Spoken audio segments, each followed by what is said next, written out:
కాంచి విజయనగరంలో నేత కార్మికురాలు, అంటే ఒక వీవర్ కూతురన్నమాట.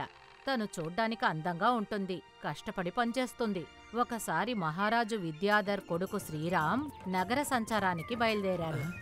అప్పుడతని దృష్టి కాంచి మీద పడింది. తను రాట్నంలో బట్టలు నేస్తూ ఉంది.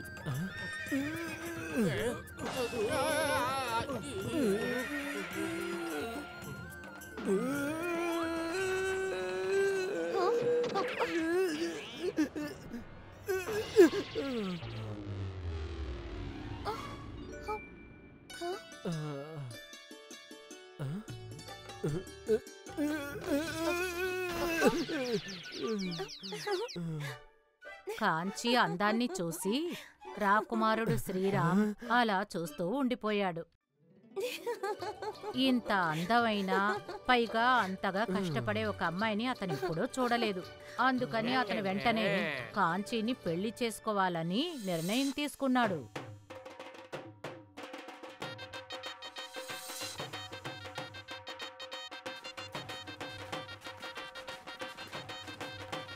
పెళ్లి చేసుకొని ఆమెను రాజభవనానికి తీసుకువచ్చాడు. కాంచీకి రాజభవనంలో అన్ని వసతులు ఉన్నాయి. అయినా కూడా తను సంతోషంగా లేదు. ఎందుకంటే చిన్నప్పట్నుంచి తన పనులన్నీ తనే చేసుకోవడం తనకి అలవాటు. కానీ ఇక్కడ ఎప్పుడూ తన ముందు వెనక పని మనుషులు ఉంటూనే ఉన్నారు. కాబట్టి తను ఏ పని చేసుకునే అవకాశం లేకపోయింది. కాబట్టి తను రాజభవనంలో ఉండి కూడా చాలా శోకంగా ఉండేది. తను అలా ఉండడం చూసి తనని సంతోషపెట్టడానికి రాకుమారుడు ఆమెకు కొత్త కొత్త బట్టలు, చాలా నగలు, రకరకాల ఆహార పదార్థాలు తెప్పించారు. అయినా సరే కాంచి సంతోషంగా లేదు. తర్వాత ఒకరోజు కాంచి తోటలో విశ్రాంతి తీసుకుంటూ ఉంది. గ్రామంలో జీవితం చాలా బాగుండింది. నా పనులన్నీ నేనే చేసుకున్నాను. ఇరుగు పొరుగు వాళ్ళు ఎంతమంది ఉండేవారు. ఇక్కడ పనులు చేసుకోవడానికి పనులే లేవు, మాట్లాడడానికి ఎవరూ నా పక్కన కూడా లేరు.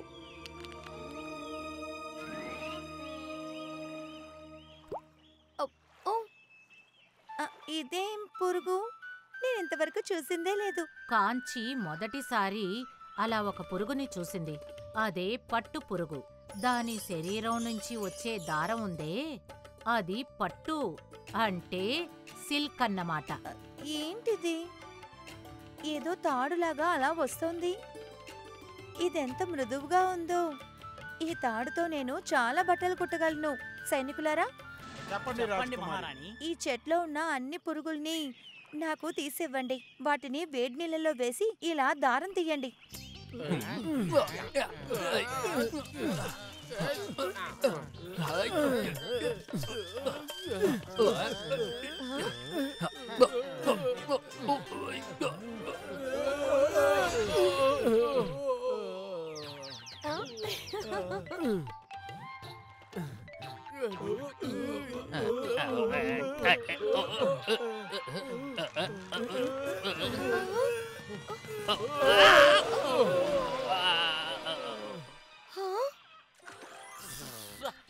యువరాణి అమ్మా, ఇదేమన్నా సాలిగూడా లేకపోతే భూతమా? నన్ను వదలట్లేదా?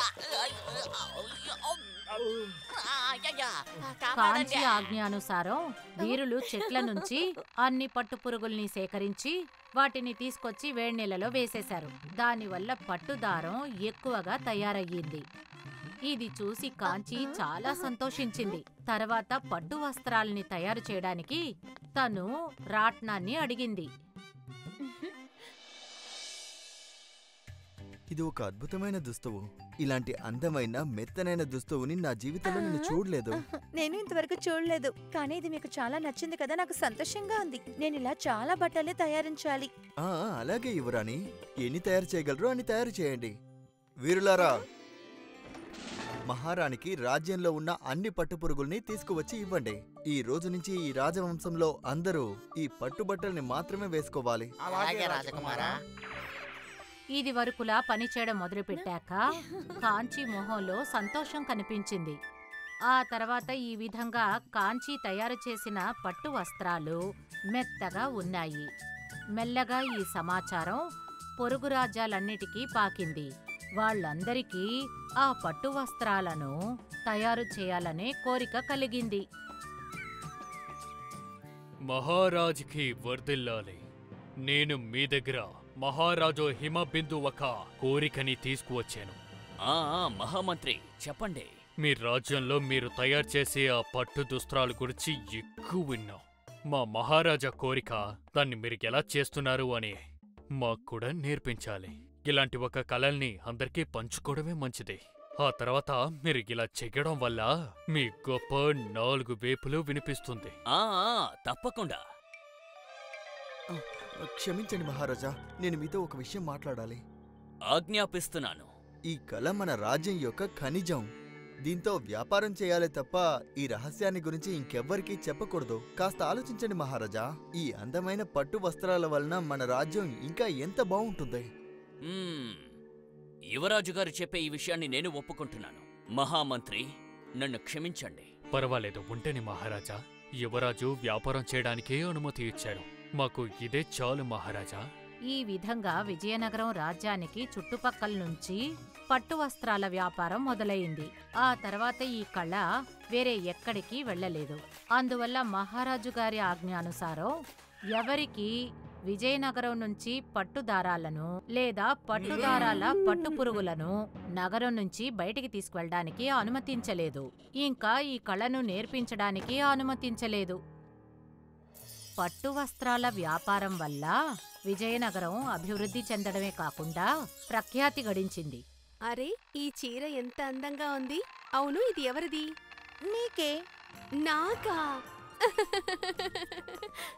మర్చిపోయావా? ఈ రోజు ఇక్కడి నుంచి నువ్వు బయలుదేరే రోజు. ఇరుగు పొరుగు ఉన్న రాజ్యాలన్నిట్లోనూ ఈ పట్టుచీర వ్యాపారం జరుగుతోంది. అక్కడున్న యువరాణి బయలుదేరేటప్పుడు తనకి పట్టుబట్టలు ఇవ్వాలి కదా. నాకిలా మగ్గం మీద నేసిన బట్టలంటే చాలా ఇష్టం. చీరని మాత్రమే కాదు, వెళ్లేటప్పుడు పట్టుపురుగుల్ని కూడా తీసుకువెళ్తాను. అప్పుడే కదా అక్కడికి వెళ్ళాక పట్టుబట్టలు నేయగలిగేది. అలా అంతా చెయ్యొద్దు మల్లిక. మహారాజు గారు కఠినమైన ఆజ్ఞ వేశారు. ఇంకా మర్చిపోయావా? రాజ్యం నుంచి వెళ్లేటప్పుడు అందర్నీ చూసే పంపిస్తారు. అప్పుడు ఇరుక్కుంటే సమస్య అయిపోతుంది. మరి నేనేం చెయ్యాలి? ఏమీ చెయ్యొద్దు. నీకెప్పుడు పట్టుబట్టలు కావాల్సొస్తుందో ఎవరినైనా పంపించి తీసుకో. మల్లిక మహారాజు విద్యాధర్కి తమ్ముడు కూతురు.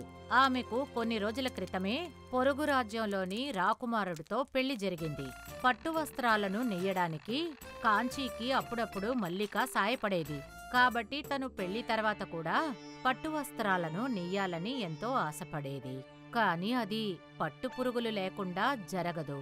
అందువల్ల తను ఒక ఉపాయం ఆలోచించింది.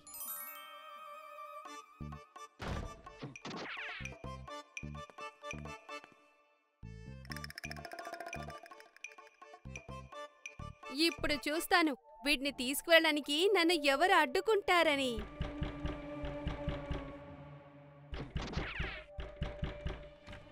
చెల్లెమ్మా, నిన్ను పంపించే సమయం ఆసన్నమైందే. ఈ రాజ్యంలోని విధుల ప్రకారం నువ్విక్కడి నుంచి వెళ్ళడానికి ముందు నిన్ను పరిశీలిస్తారు. అలాగే అన్నయ్య, నేను సిద్ధంగా ఉన్నాను. పనమ్మాయిలు, ఏదీ లేదు యువరాజు గారు. బయలుదేరి చెల్లెమ్మా.